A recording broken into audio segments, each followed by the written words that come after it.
Welcome everybody, it's Jeff Eichen with a news flash. A special guest, Mr. Tommy Chong, and we're so excited that he's coming to visit with us yet again. He's in my movie, Lifers Madness, and we're so blessed. And thank you, IBM Network, for allowing us to have our Reform 420 show on your network.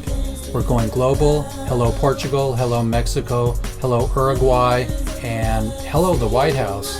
Let's get busy and end prohibition now. Jeff Eichen with WEEDSDAYS.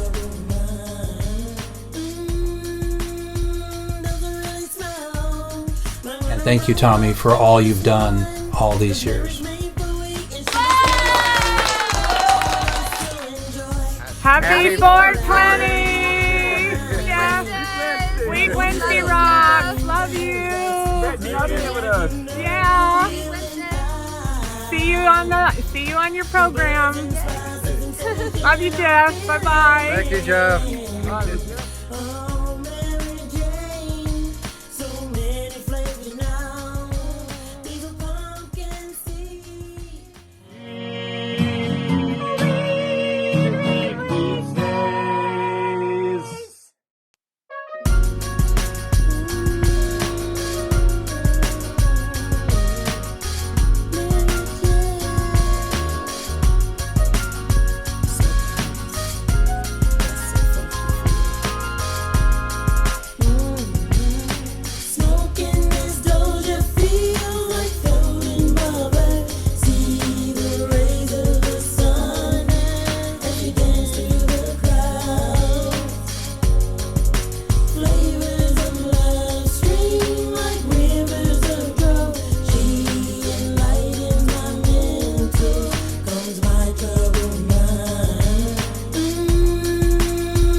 Hello everybody, it's Jeff Eichen, and I am totally still not sure when Facebook goes live, so we're going live, and our show starts in just a few minutes. Let's see if we got it here. Hello everybody, it's Jeff Eichen. We do have it, so we are checking us out, and you can see us live on, I'll put the Lifers website. We're going to be on Lifers, the movie website here. Whoops.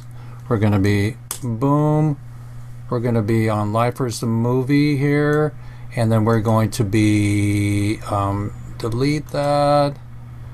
And we're going to delete that. And we're going to also be on,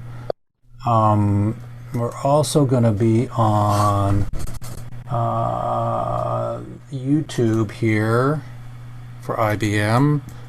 Boom, boom, and we are going to also be, we have somebody in the house, so let's see who's coming in already.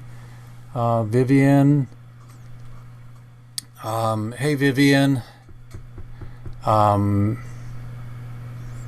Let's see if we can chat Vivian.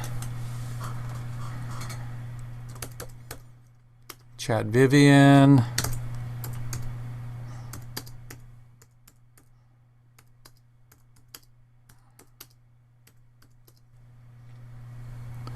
At half past. So we'll bring Vivian in at half past the hour. We're so blessed to have Vivian join us today. I just invited a couple close friends to meet with Tommy today. And so it's going to be really good to have you all today on here. Thanks, Vivian, for showing up. I'm just getting everything all situated here for my stream, and I'm going to go back to StreamYard, see if we get Tommy in one freaking minute. So I am sharing my screen, everybody, so you're seeing me behind the scenes here, and I have my all my technology hanging here, and let's see if we can get our StreamYard. Okay, so we're going to get our StreamYard here. Boom. And our StreamYard, we're going to get our sound effects over here. So it's going to be our sound effects and everything over here, so we don't get... It's nice to have two screens, but you're seeing everything behind the scenes right now before we get Tommy Chong and we go live, everybody. But I'm going live in 1 minute, everybody, and it's going to be great. And in fact, I'm going to get some light on me here. Whoops. Almost crashed my whole system here. I'm putting a diffuser on my light here. I enjoy being a photographer and diffusing light. The light of the show. And so we're going to have Tommy Chong on today. You can see us at lifersthemovie.com. And let's see here if I've got all of our Facebook all powered up here. Let's see here. So we're going to go boom and refresh that. And we've got Cheryl on. Hello, Cheryl. Hello, Lifers. So we got Lifers the movie, and we've got the YouTube link there, everybody. And on Lifers the movie, you can donate to us on Lifers the movie. So donate for our production value at lifersthemovie.com. And that's going to be /donate.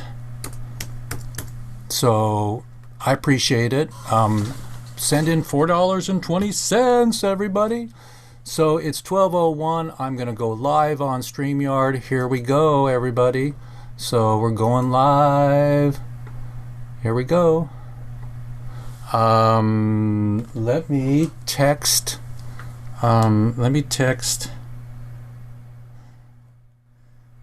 For getting Tommy on board here, JP. So we're going to go to JP, see if I can get JP's texting here. John Paul. Let's see here.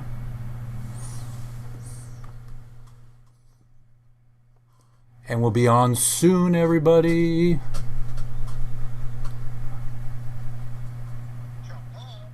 No Tommy yet. Bye.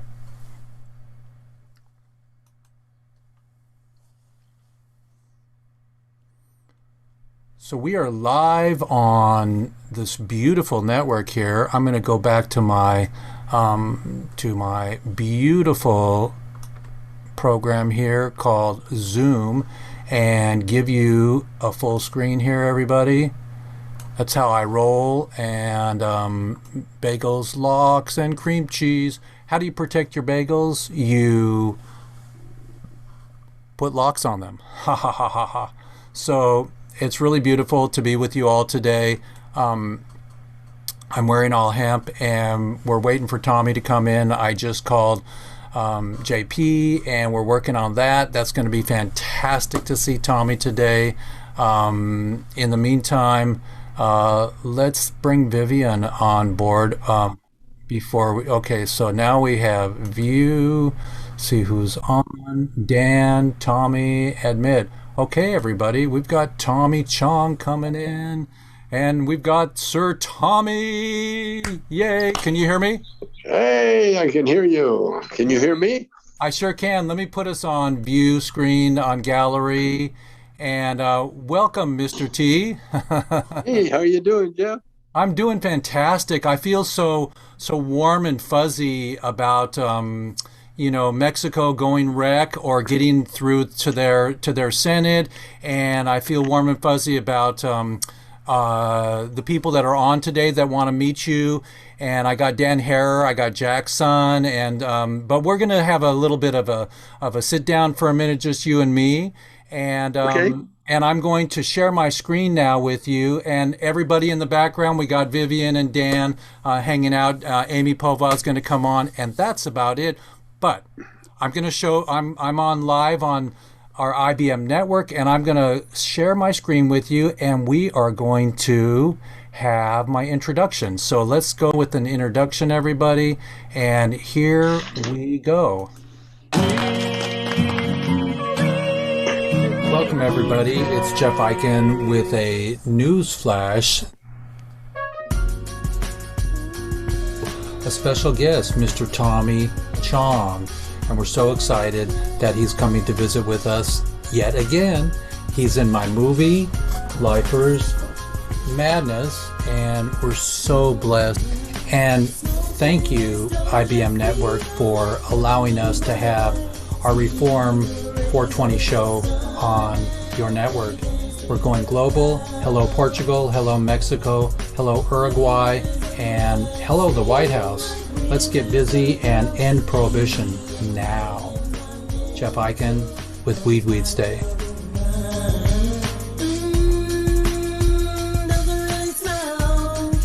And thank you, Tommy, for all you've done all these years. Happy 420! Yes! Sweet Wednesday rocks! Love you! That's them in Florida, everybody. Yeah. Each one of those people were in jail for See pot. you on your program. No violence. Love you, Jeff. Bye-bye. Amazing. So happy they're home.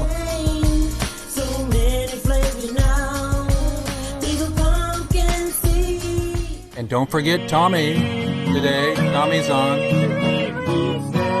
That's our new jingle. I like that. I like that. There's Sharon. Sharon's in the hospital, and we're going to get her better. We're going to get Sharon better. Don't worry. Marijuana, the only side effect is you may get arrested. Dr. Machulam, yeah, I met Dr. Machulam. I met you guys. My life is going good. This is Eastern Washington.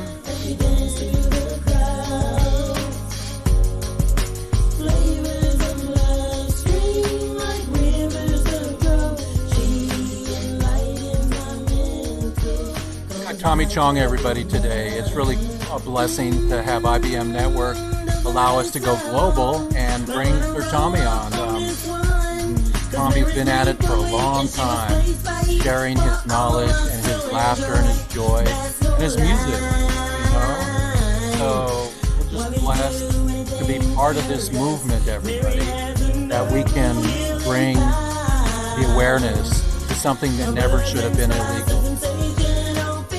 Superhero Tommy's on today, everybody. Yay!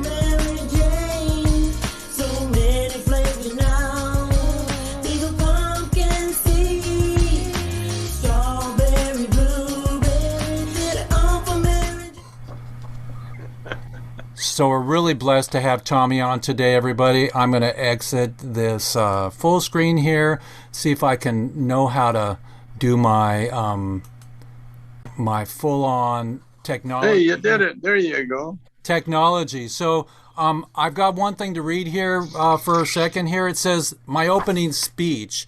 And people say, Jeff, how come you sound so smooth on the radio? I was a DJ for years in LA and here. And because I read it. I read it and I fill in the blanks. So I get to read it because no one's seeing me. But today I'm going to read it here and everything. We got Tommy. And it says, hi, 420 lovers and WEEDSDAYS regulars. Oh, and Portugal, Mexico, and Uruguay. Congrats, Mexico, on going to the next step in your House and Senate for 420 rec. Oregon following Portugal on the example of decriminalization of all non-pharmaceutical drugs. Today we will have an update from Ms. Amy Pova and the Can Do Clemency on the Convets Reunion 420 fishing trip they just had in Florida, and LPP sent a bunch of people down there. They flew them down there. All the prisoners that got freed with Donald Trump that were allowed to have parole, they went fishing, and it was really great. I'll show a little strip of that. And a hello to Dan Harrer, son of Jack Harrer, just like Terror, and sounds like. And now I would like to introduce to our IBM TV Global Network. Dave's not here. The indubitable Tommy Chong, our elder state master and chef in the restaurant of our 420 Public Arena Awareness. Welcome, Tommy. Since last we had a backyard poolside chat, it's almost been a year and a half ago since the pandemic, COVID, sheesh. And I just wanted to share with everybody before we get in with Tommy, my next 2 movies that I want to produce, and everybody's welcome to join in and to give information, is this lifetime for me is titled The Families. That's number 1. The Families movie is going to be about all the families that are reunited and how it affects humans to have their families in jail, the 420 families. And the next movie, number 2, is What's Wrong with This Picture? That's the title. And it's a story of the war on drugs or the war on people and the Jim Crowness of 420 POWs and all of the free prisoners reuniting. So we want to bring all the prisoners on this second movie about what's wrong with this picture, and then we want to say, question 1 for Tommy, how's it going? It's going great, man. It's I'm stuck here in the house with a whole bunch of weed that needs to be smoked, and I'm doing my best. I've got a couple of things that I'm working on. I'm working on my tango, my Argentine tango. It's my old man exercise that I do religiously. Are you good lead? Are you good lead? I'm getting there. It's the back. It's the back, the hand in the back, It's not that at all, man. Well, it's the love. It's love. It's a lovely dance. No, you know what it is? It's balance. Oh, yeah. You have to have your balance, and that's what I've been working on. And I've also been carving up pipes. I've got an art project that I do with sculptures, and I also like carving little homemade pipes out of bamboo or out of anything that I can find. And I grew up. Well, I worked in a cookie factory when I was right out of school one time. In fact, I quit school. I went down to the unemployment office, and the only job they could find me were, the shit job of working in a cookie factory. And so I learned the conveyor belt skills. Like when you work in a cookie factory, the cookies go into the oven, and then they come out the other side. And that's a belt that you can't stop. And it's like life. And so when the cookies come out the other side all baked, they have to be taken off the red hot pans and put it on a conveyor belt that goes down. And so you have to have the skills of picking up the pan and turning and sticking them in there, and then turning back and catching the next one. And if you don't, they fall on the floor. And so I've got my conveyor belt skills.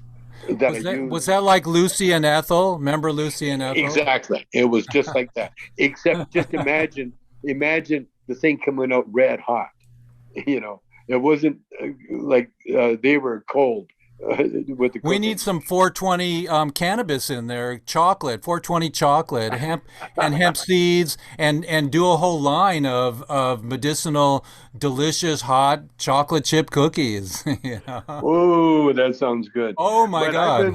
I've been, I've been really working on my art. More than working on my art, I've been working on my acceptance of being an artist.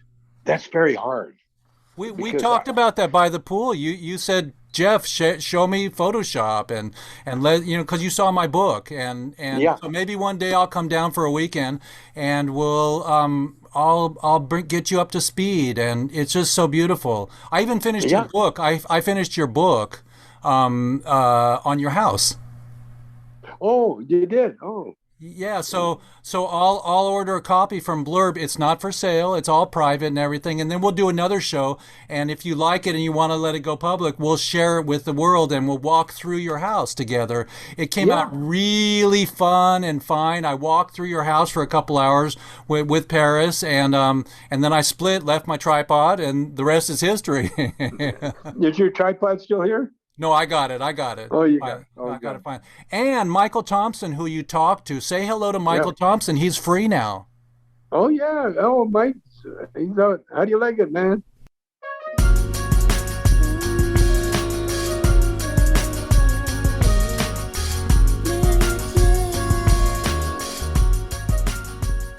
Um, let's see. My question number two here, Nick, question number two is, what do you think about our prisoners peppering home these days and the global awareness that we're representing? How do you like them coming home?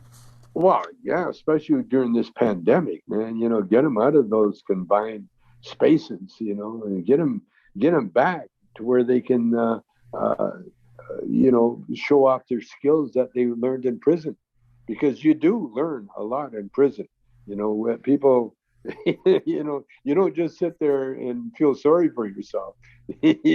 There's a lot of things that you have to learn about yourself, and that was the whole idea of prison.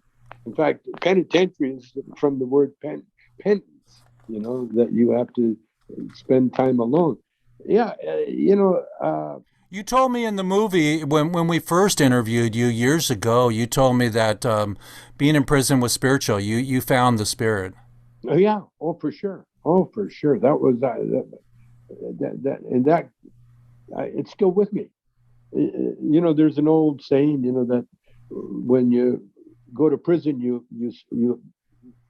learn, you see God, you have a relationship with God. But when you leave, you kind of take the Bible and leave it in the prison, and you walk out into the so-called real world. Uh, no, I took God in there with me, and in fact, that's the only reason that I got out and that I'm out now, is because of my. It's not so much a belief; it's an acceptance. It's an acceptance of the true reality, and and everybody has to come to that epiphany or that thought on their own when they're ready, because it's like the cookies in the oven. They got to be baked, and if they don't get fully baked, or if you leave them in there too long, they get destroyed. And so that's what that yeah, I The took my dance of spirit. life. The dance of life. Yeah, well, I took my spirituality in there, and of course, whenever you do that, it's a light, by the way, and that's what the holy books say. It's a light. That's when you're filled with the Spirit, you become a light of the world, and what it is, it's knowledge, and it's intellect, it's intelligence, and it also shows you the power that we have. See, all of us are very unique beings, very special. And because if we weren't special, we wouldn't be here. And that's the way it works. And when you're here to learn. It's the physical world. And prison was just part of it. prison was actually, to me, was actually a resting place. So life is a movie, and that was a scene in your movie, Prison. Yeah, yeah, yeah, yeah, yeah, exactly, exactly. It became, no one really wants to go to prison, unless there's circumstances. I didn't want to go. I tried my best to stay out, and I'm kind of embarrassed. I'm so glad that my lawyer at the time, I wrote a whole confession just before I had to face the judge, and I showed it to my lawyer. My lawyer said, "Oh, no, don't go there," because I tried to accommodate what they wanted me to say and do, be anti-drug and everything else, and so I kind of went that route. In fact, they had me do a anti-drug commercial, but it came out funny. Came out like a Cheech and Chong bit, and so they couldn't use it because of who I am and what I am. But no, I had the same fear that everybody has, right up until I had a bad half hour in prison, and that was at night when I crawled in my little bunk for the first time, and there's all these people around, in the dormitory, 200 people, and that's a lot of man sounds at night. And I was talking to Mike Tyson about it, and Mike Tyson, he cracked me up, man. He said, yeah, those sounds, and he started making these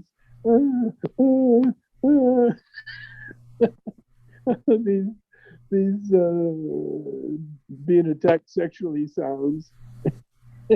And we laughed so hard at that, man, because Mike and I, we both had the same experiences. He was a celebrity, I was a celebrity. I said, Mike, how was the food? He says, I never ate it. I never ate prison food. He says the guards would bring me food from outside, So he never had to eat the prison food. Wasn't that the caddy? You ate with the caddy? Oh, I did. No, I'm talking about Mike Tyson. Mike Tyson, he had food, but yeah, no. When I was there, that's what I'm saying. Mike and I were both celebrities, and so we were treated extra nice. I got right with the hierarchy, and I had the casino. No, what was that movie?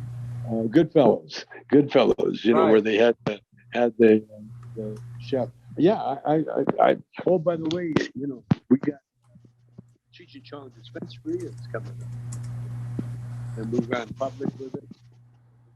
Get closer to your mic again. Get closer to your mic again. Yeah, it's that's better. That's better. Yeah. Yeah, we're with Cheech and Chong dispensaries, and we're going public, and we're going. I tried to tell Mike about the reggae. It's regulation A, and he thought I meant reggae, the music. Yeah, man, I like reggae. I said, no, it's the regulation A, and that's to raise money to public money to do the dispensarias. So Tommy, we're going global right now. We're in Portugal. We're in Uruguay. And they've already been legal with marijuana. Mexico's coming up, and we know that that it's so beautiful to. Are you still with me? I lost. There you go. Yeah. You're. Wait, we lost your picture. Try again. Can you hear me? Settle down, cowboy. Come on back. So everybody, we're with Tommy Chong today, and we're waiting for him to come back. And Tommy, unmute yourself. That'd be cool. And come on back in. I have a couple more questions for Tommy, and then we have the rest of our Okay, I'm unmuted. I'm muted. Can you hear me? Yeah, but we can't see you. So see if we can find a camera icon. Technology triumph. Oh, come on. Where is it? Let's see. Let's see here. I see. Oh, there we go. There you are. There you are. Perfect. We got Tommy again. Yay, everybody. So, when we hang on just a minute. I think what we need for this party, I think what we need is we need to get prepared to do our, hang on, I think that deserves a glockenspiel. Do you know what a glockenspiel is? I think I know. It's a Here. That's a glockenspiel. yeah. That's a glockenspiel. So I just had to pull up my sound effects, and I'm the Wheels of Steels. I'm the LA DJ. I grew up with hip hop and Ice-T. Sure. Ice-T did a band called Cop Killer, and now he's a cop on TV. So full circle, and we have Sure. full circle with Pod globally. Give our prisoners just one hello and tell them we're still coming for the rest of you. Tell us what you think. Oh yeah.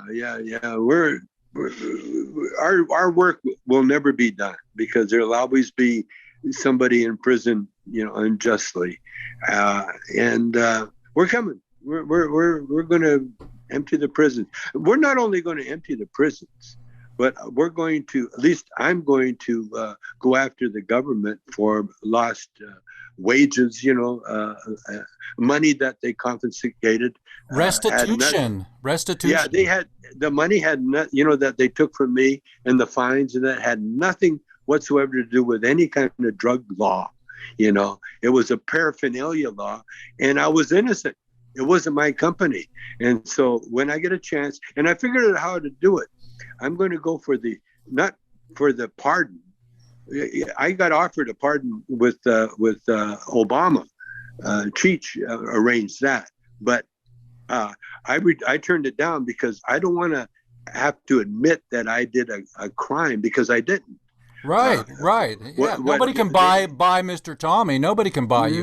No. And so what I want to do, I want to sue the government. I want to get my money back, and then I want to donate that money to get other people out of prison. That's what I want to do with my money. Because that's what we got to do. We got to help each other. That's why I went to jail, not because of something I did, but it was because they needed me in there to bring my spirituality in, to bring the I Ching in, to bring the knowledge that I learned, and then to help the other people there. And you were the high-profile hippie that they wanted to use as an example. Yeah, and to forget about me. They would like to. That's what they like to do to people. They just sweep us under the rug. That's why they're. That's why they're such a. The pot laws were just racist laws.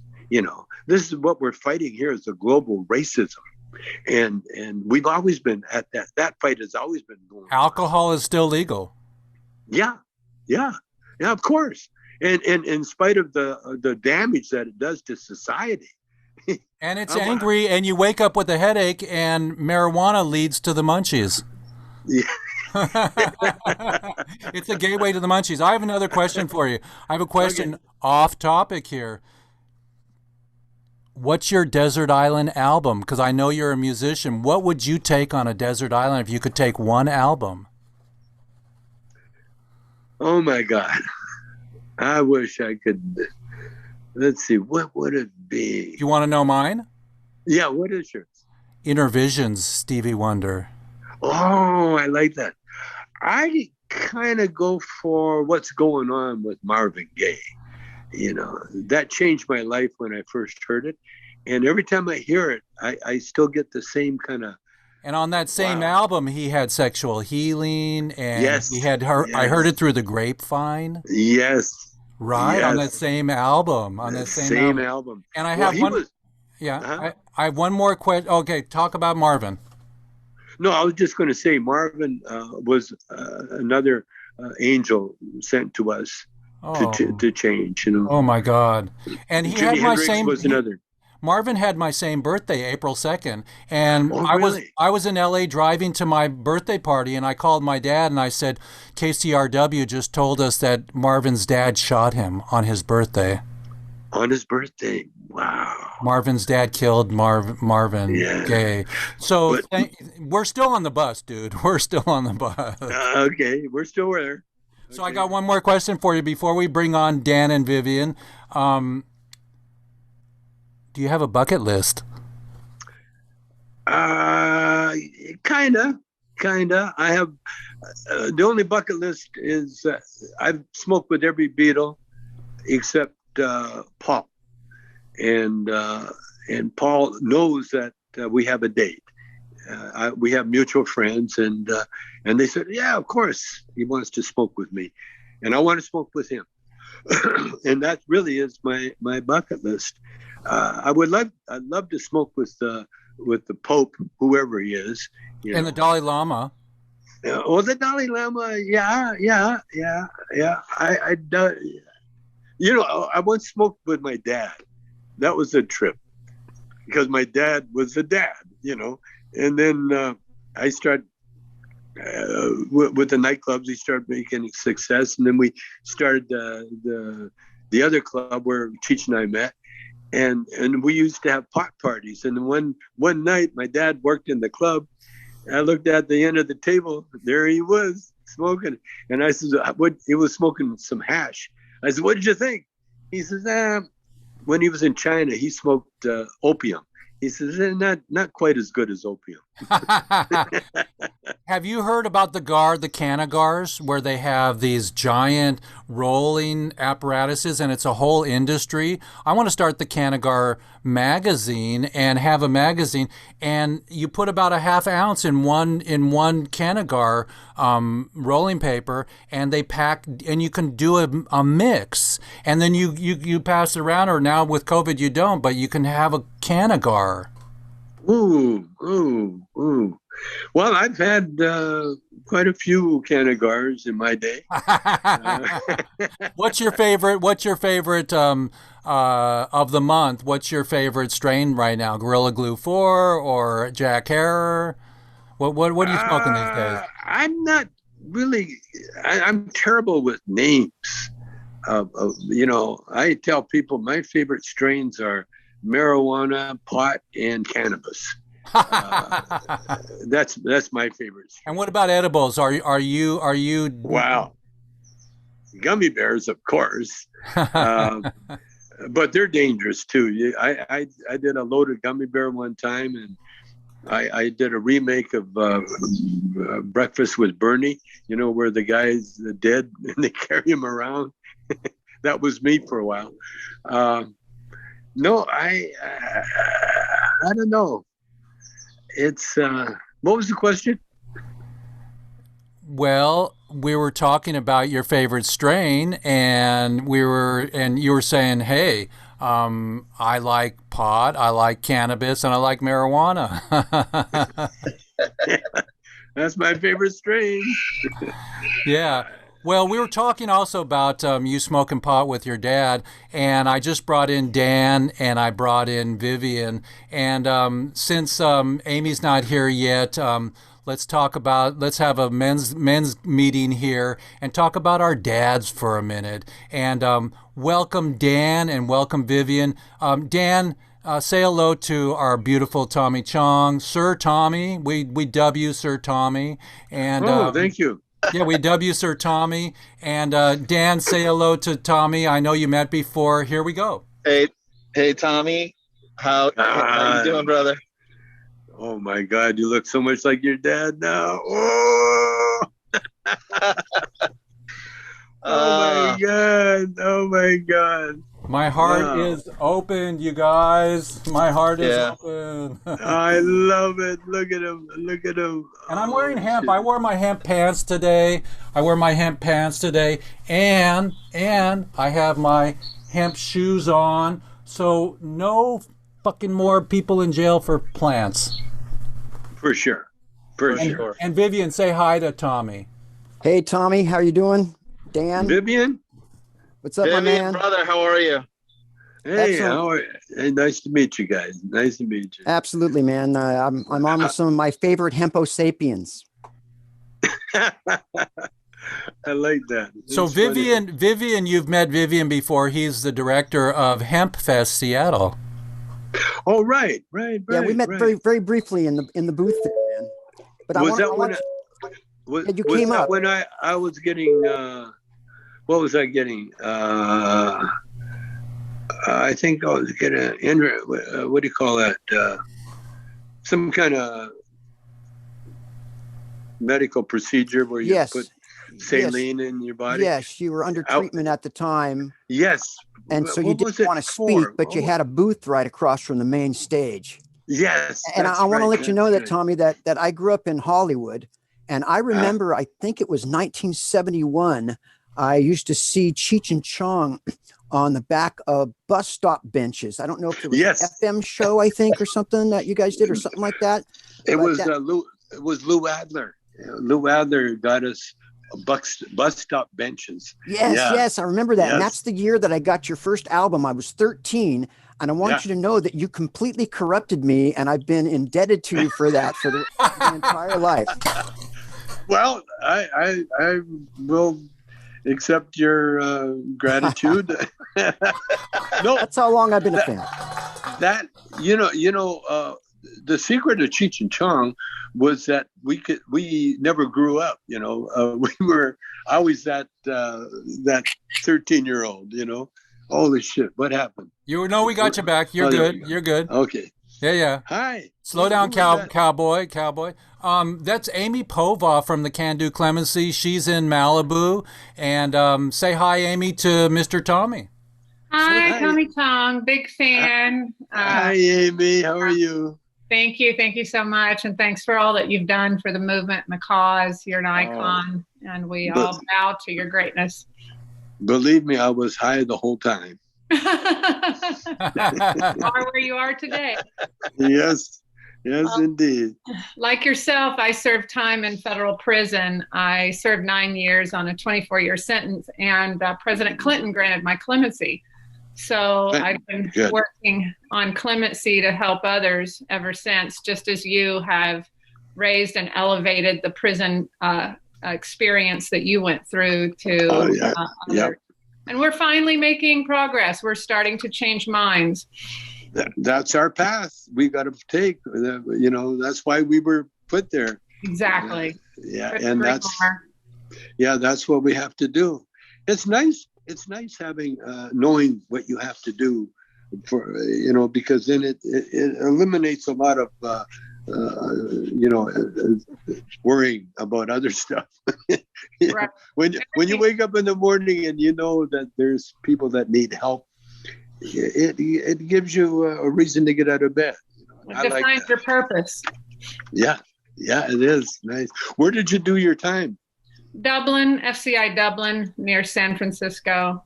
It used to be called FCI Pleasanton, and then Pleasanton decided they didn't want the stigma. Dublin is right there, so they renamed the institution FCI. Was it hardcore? No, it was a medium facility. I mean, we did have the double razor wire with the, motion detectors in the white truck that circled like a shark, 24/7 with a gun back.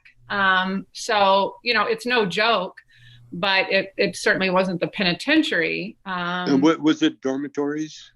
No, it was originally built for a boys' reformatory type school a long time ago. It's the same place where Patty Hearst went, Heidi Fleiss, all of them. Sure. We had cells that didn't feel like cells. There were no bars. We had wooden doors. And it was originally built for just one person per room. By the time I left, there was 3, and now there's 4 people in a little bitty room, and hardly any room to get between the 2 bunk beds. You have to turn sideways. So of course, that part is hardcore because it becomes very hard to do your time when you're sharing a toilet and a sink in a little bitty room with 3 other women. Well, you learn a lot. Yeah. You learn a lot. It's tribal. It's tribal life. It is tribal. And that's I was kind of lucky. We weren't that crowded, but anyway, the Taft that I was in apparently closed down. They closed her up. Yeah, and Taft was originally built for women, and so we had stalls, doors on the bathroom stalls, and we had unlimited showers. We could do 45-minute showers. Can you believe that? it was kind of cool. Thank God. I heard that Biden was considering no new private prisons. Well, it would. I don't know. You know what I'm thinking. It's got to. The prisons should be owned by the right people.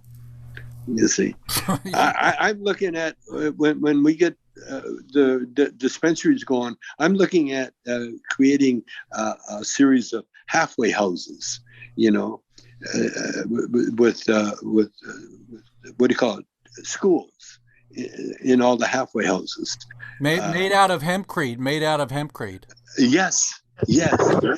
In fact, I'm going to do I'm going to remodel my house in Vancouver, and it's going to be hempcrete. It's going to be all state of the art. Remember, I have that friend that sprays the domes with hempcrete. He's doing the 3D printer.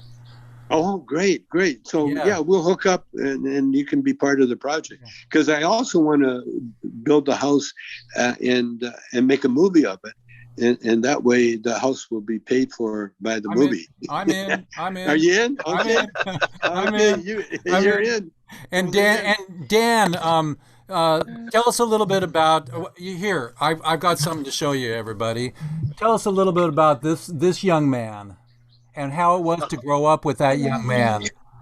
Well, life was pretty normal growing up with my dad. If life as being normal is registering voters to vote and petitioning, every 2 or 4 years, depending on what initiative was trying to get on a ballot, and that was it was making paraphernalia and registering voters for 40 years. Yeah, and selling books. Yeah, we go way back. I remember when pot became medically available. Jack called me up. He said, "Let's go get our card." And so we got a letter, and so we shrunk the letter down into little cards. And when I got busted, I showed the cop my card. He laughed at it. I still got it somewhere. In Up in Smoke, you got the cops all stoned, when they came to the window. Yeah, that was a fun movie. But yeah, your dad and I, man, he would phone me up all crazy times. Come on, we got to do this, we got to do that, and we'd do it. And he was great. And his book, man, oh my God, that changed my life. I read that book, and it just opened my my curiosity, because there's so much in there. And then when I started studying stuff myself, I went to Amsterdam and I hung out with the activists over there. And you know what they were doing over there at the time? They had these weather balloons, and they were sending the weather balloons into East Germany, which was communist at the time. And with the seeds hanging on the bottom, and hopefully someone would find them and plant them, and then do the marijuana. Oh, that's amazing! It's all legal now. It's almost. It's moving that way. It's prohibition 2.0. Because I still look at everything that we're all doing is still sort of mired in the lies and deception of prohibition. So once we start building, real laws or making real laws that are based on truth and fact, and instead of fear and fiction, we're going to be a lot better off. Well, with this inner circle we have today, everybody, we're on IBM Network, everybody, Global TV. We love you, IBM, for allowing us to have the Reform Show on a straight network show globally.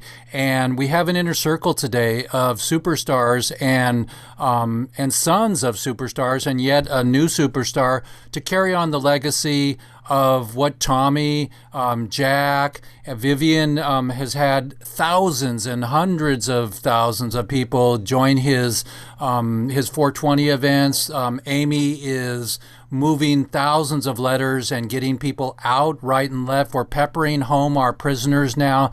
This is Jeff Eichen with Weeds Day, and come to see us every Wednesday, everybody. We're really especially incredibly happy to be here with you all. I'll get myself a little bit bigger here.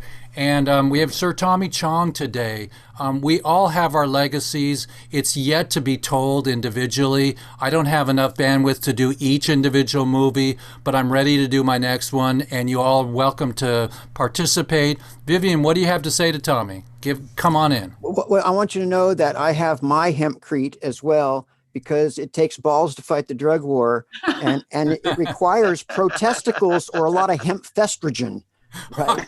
And whoa. And I want to say that we have burned. We like to say that we've incinerated more marijuana at Hempfest than the DEA. And to do my job, I always carry a glass blown portable marijuana incinerator with me. And if I come across any marijuana, I burn it immediately on the spot so that it doesn't get in the hands of the children. Because that's what we have to do. We need to burn the marijuana. Be responsible, everybody. Fix the lights on the tail end of your car so no one gets pulled over. And if you're in a legal state, be sure you know the laws, everybody. This is Jeff Eichen with Weeds Day. We don't want you to get in trouble. And have your pot from the dispensary that you just bought legally in the trunk if it's open. If it's sealed, I was told by a cop that pulled me over and he said, "Smells pretty dank in here, Jeffrey," after he got my license, because I had a light out in the back of my car. And I said, well, maybe it's my clothes. I just came from a party. And I said to him immediately, what are the rules in Washington? And he said, open in the trunk. You can carry it. You can have it. Closed right from the dispensary in the front with you, but not a pound. Not a pound.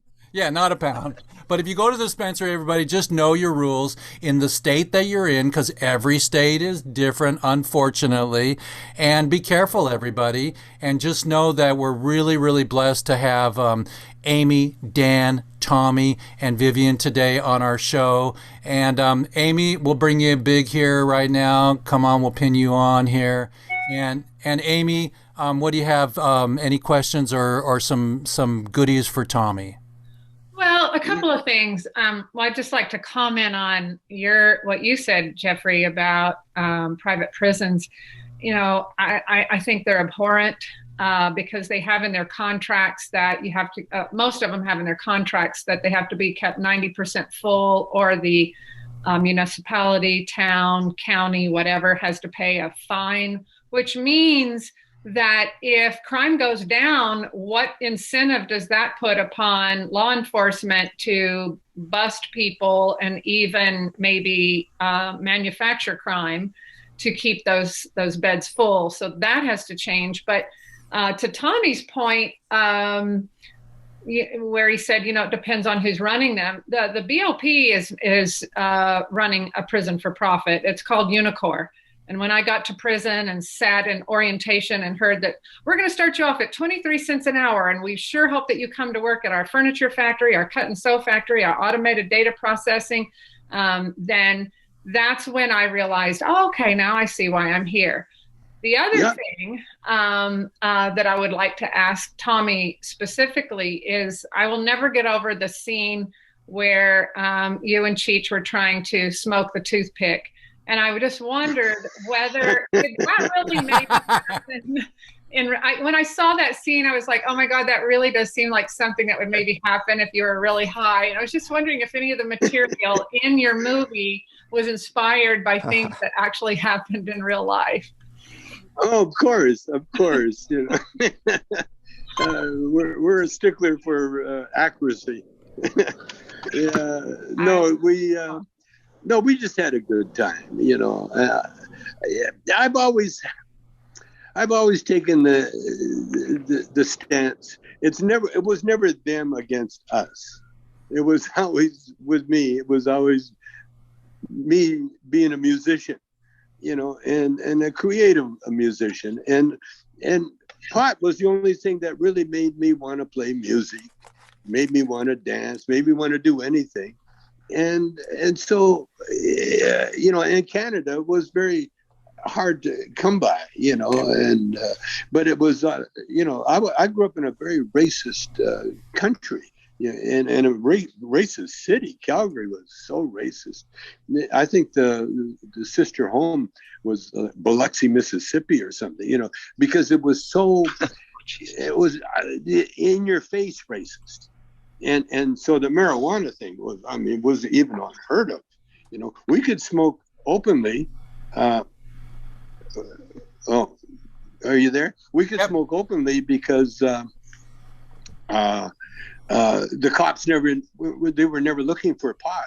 They were always looking for alcohol, And so there's been times, we're in a car all smoking and they're searching our car for booze. And same as in Vancouver. When I moved to Vancouver, that's when the 60s hit. And that's when the marijuana and the acid, LSD and everything became very popular. And I watched my after hours club change from a alcohol ridden, trouble with bouncers and fights and everything, to a very peaceful pot crowd. And it just changed everything, because potheads have a great sense of humor, because we're in the moment, we're not half dead from booze. And so we're also, there was an intelligence factor that came with the weed.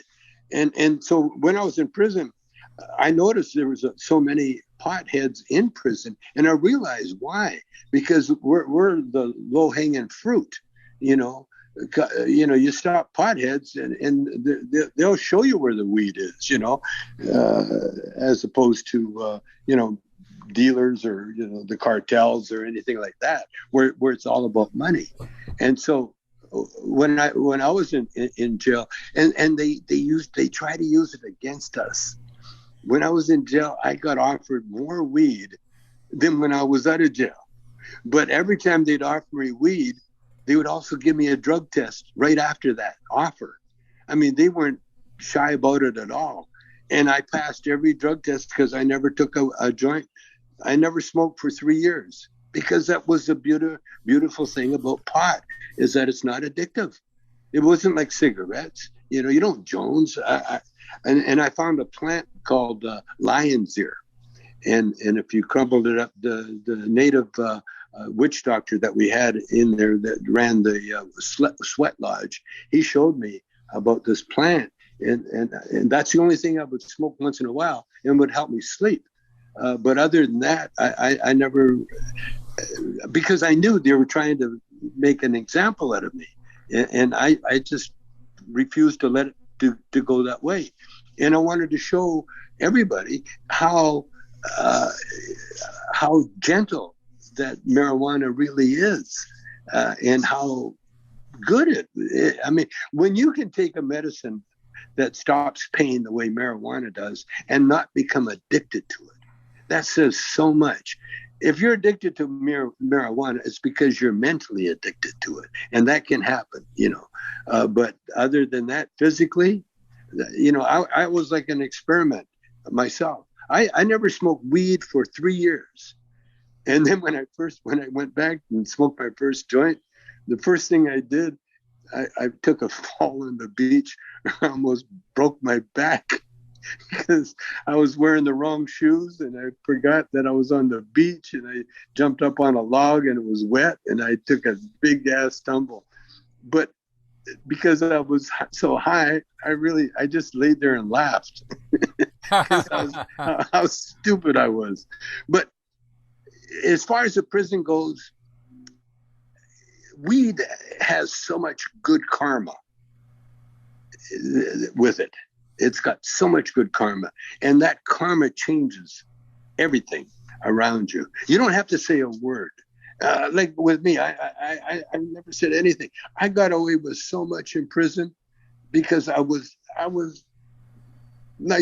only got in trouble one time. It was when I first got in there. You had to be at your bunk at 2:00 for the 2:00 count, but no one told me about that because everybody thought everybody knew. but I was new. I didn't know about it. It was a setup. Yeah, I know. I was out in the garden playing, doing my thing in the garden. And the next thing I know, I see a CO come walking across the field. And he marched up to me and said, "Chong, what are you doing here?" I said, "I'm in the garden, sir." He says, you missed a count, a 2:00 count. I said, "Oh, I didn't even know about the 2:00 count." And so anyway, they banished me from the garden, and I had to be at my bunk at 2:00, which was cool because around 2:00 I'd get tired. I'm an old guy, and so I'd have my nap at 2:00, and I was in my cell where I was supposed to be. But the thing is, when I got talking to the different people, it was the marijuana people that really ran the prison, that kept everybody calm, everybody cool. And we went through everything, and we become a family. And yeah, there's a lot of people that shouldn't be in there, but you got to remember that life isn't fair, and it's not supposed to be fair. And so every experiences that we have is meant for us to grow. It's just like when you go into a bodybuilding gym, you don't go in there to feel good. You go in there really to tear up muscle, to tear things apart, and you use heavy weights to do it.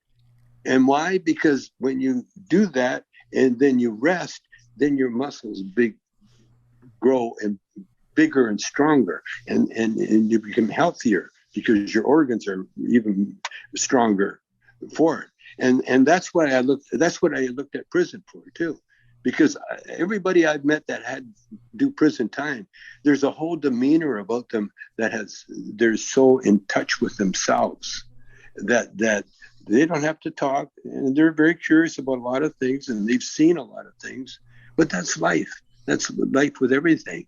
And so I really consider my time in prison as a blessing.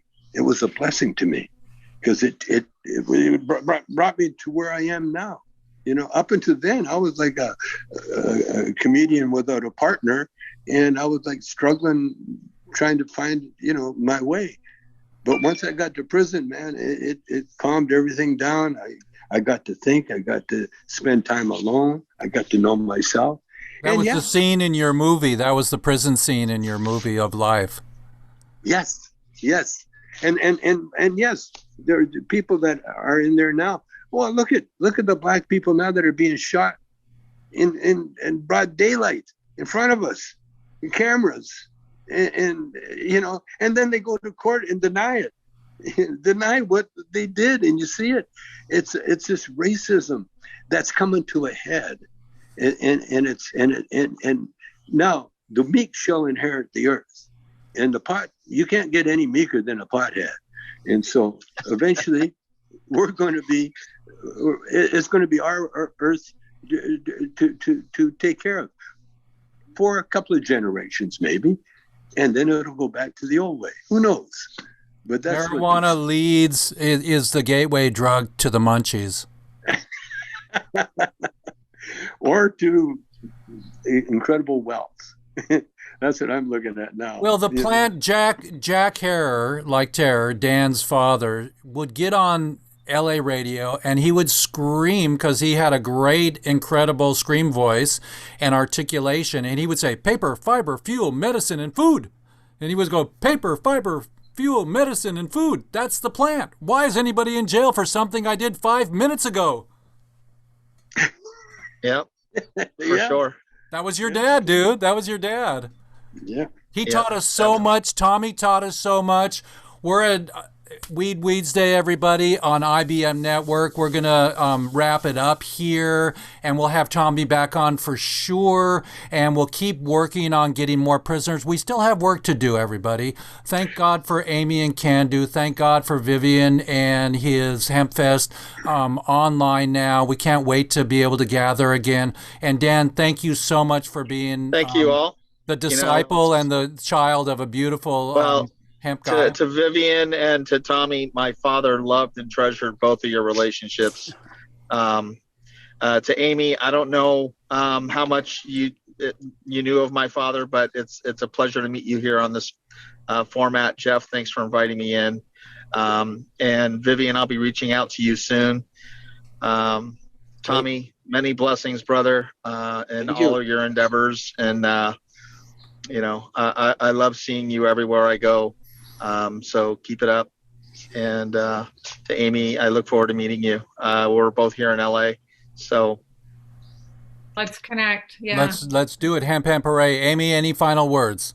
I just want to thank you, Jeff. You have a great platform. You bring on people who are bonded, but we get to bond even closer through our experiences and our journey. And I'm just honored to be here. Thank you for having me, Jeff. Dan, I'd love to get together with you. Your father was, I guess probably the loudest voice, and his book united a whole bunch of us. So Vivian, love you to death. Can't wait to go to the next Seattle Hemp Fest and celebrate. Yes. I've been on that stage, and it's very important to the pot prisoners as well. We send pictures in. So thank you so much, Jeff, for having us on. Oh, fantastic. Thank you so much. And Amy, give us one spot of the convets. Give us a little FLA fishing trip. Tell us a little bit. Just one little spot. Well, Stacy Thies had a vision. She brought in all the pot prisoners to Florida, flew them in. Robert Platshorn, if it weren't for him, it wouldn't have happened. But there was a lot of other people that would have not have happened if not for their sponsorships. And to see over 20 pot prisoners all on the same fishing boat fishing, including Michael Peltier. I wrote his clemency petition. We got him out through clemency, as were other people there. For me to finally get to meet him and hug him was a dream come true. And I shout out to Freedom Grow and Stacy for having, there it is, Fish with the Black Tuna. The old G's were there. We got a little bit of a froze from her, but there was a beautiful trip. I was supposed to go, but my vax was not in time, and everything's perfect. We're going to keep going. Amy, finish what you were saying. Oh, it was one of the most beautiful experiences of my life. Beth Curtis was there. She started Life for Pot. Her brother is finally home, who was serving life. He couldn't be there, but we all came together. We got to break bread together, go out on a boat, fish together, and I will never forget it. And there are more pot lifers in, Pedro Marino, Ishmael Lira. We've got to bring them home as well.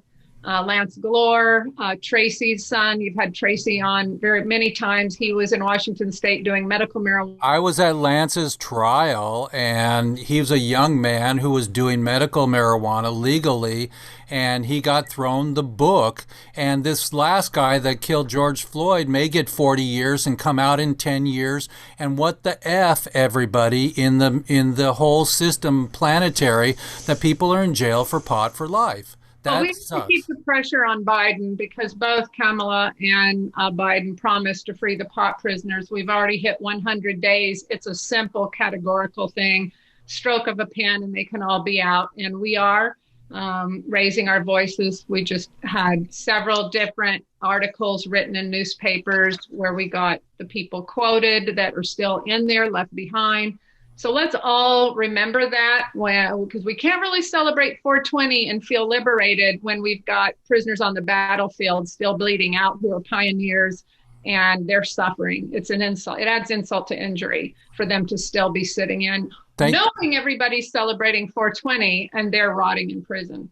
Thank you for all you do and for your passion, Amy, and your bandwidth is A-OK with us. We love you so much, and you've always been an ally for me and a co-host. We'll have you on again. And Vivian, any final words for Tommy and for our prisoners?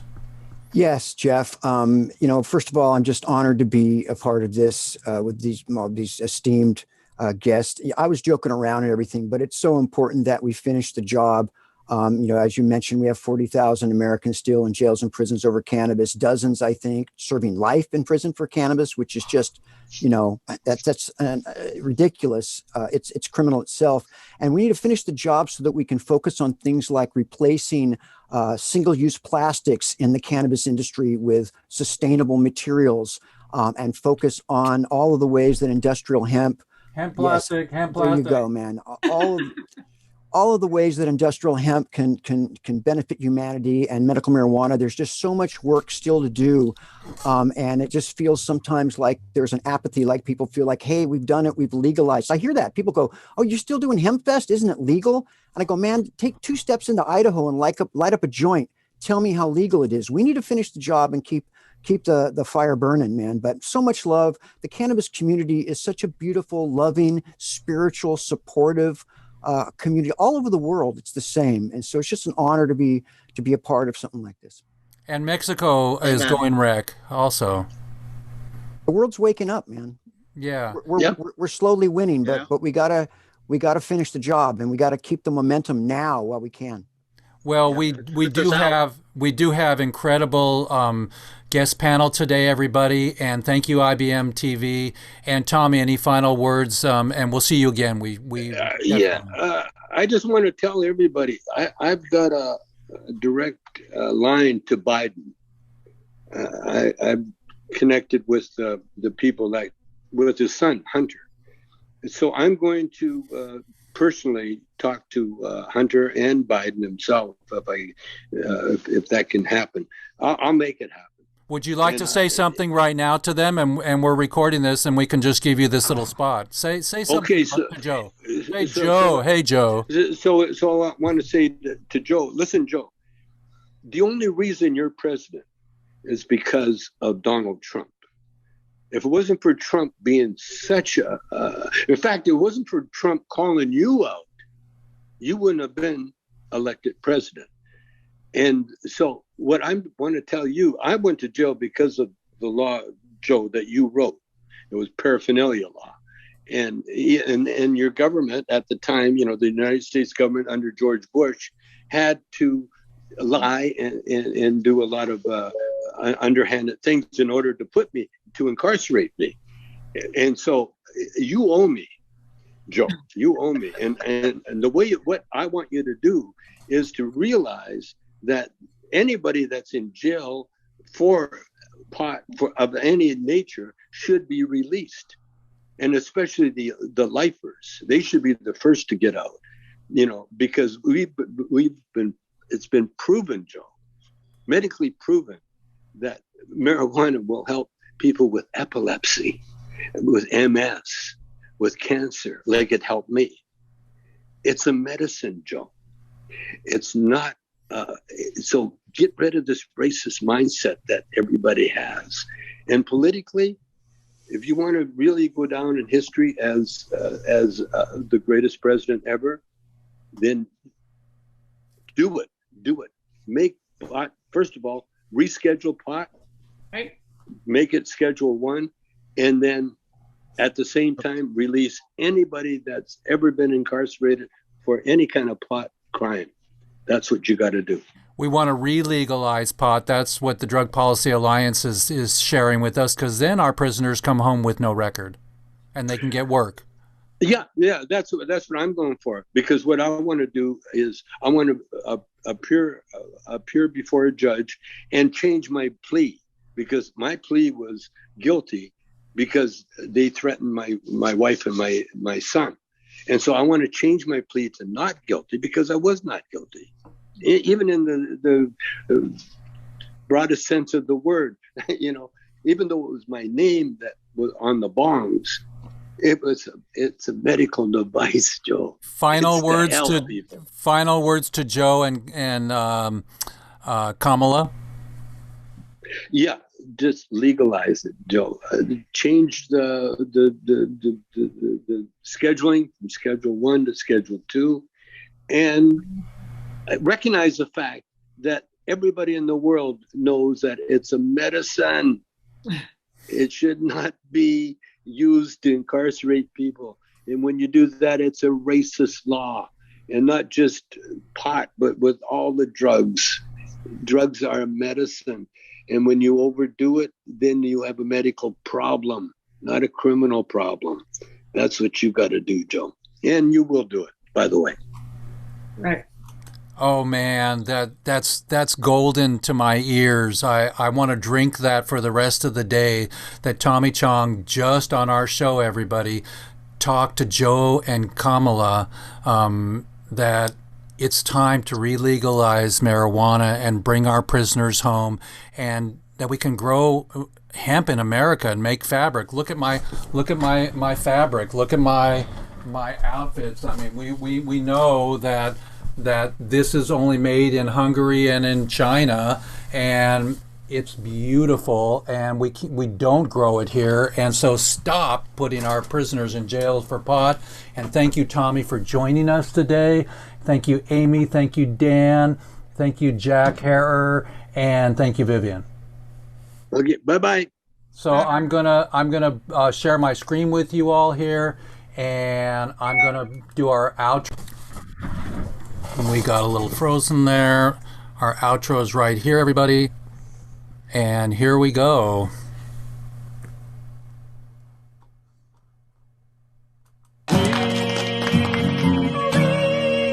Welcome, everybody. It's Jeff Eichen with a news flash.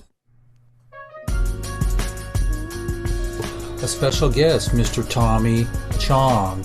And we're so excited that he's coming to visit with us yet again. He's in my movie, Lifers Madness, and we're so blessed. And thank you, IBM Network, for allowing us to have our Reform 420 show on your network. We're going global. Hello, Portugal. Hello, Mexico. Hello, Uruguay. And hello, the White House. Let's get busy and end prohibition now. Jeff Eichen with WEEDSDAYS.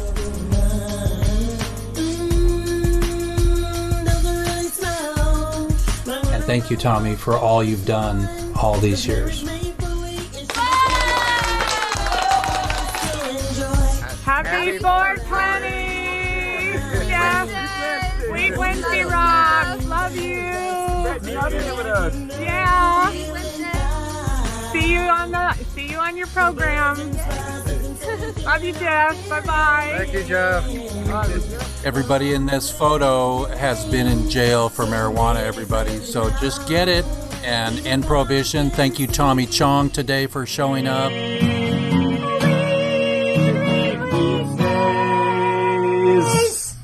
That's our new jingle, everybody. And just keep coming back and help us. You can go to lifersandmovie.com/donate to donate to the production team.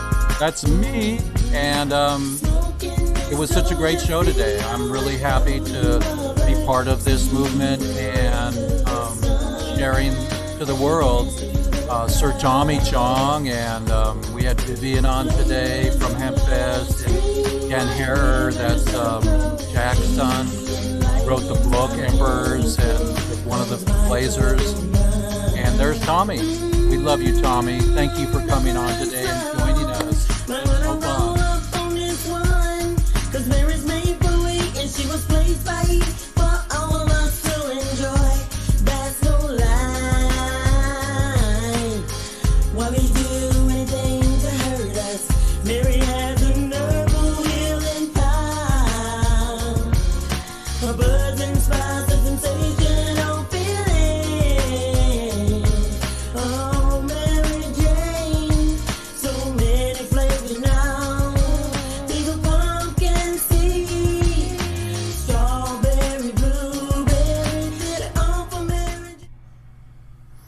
That's all I got for you today, everybody. Thanks, and hemp hooray. Jeff Eichen signing out on the IBM Network and WEEDSDAYS. See you next week, everybody. Let's see what we got next week. Thank you, Tommy Chong.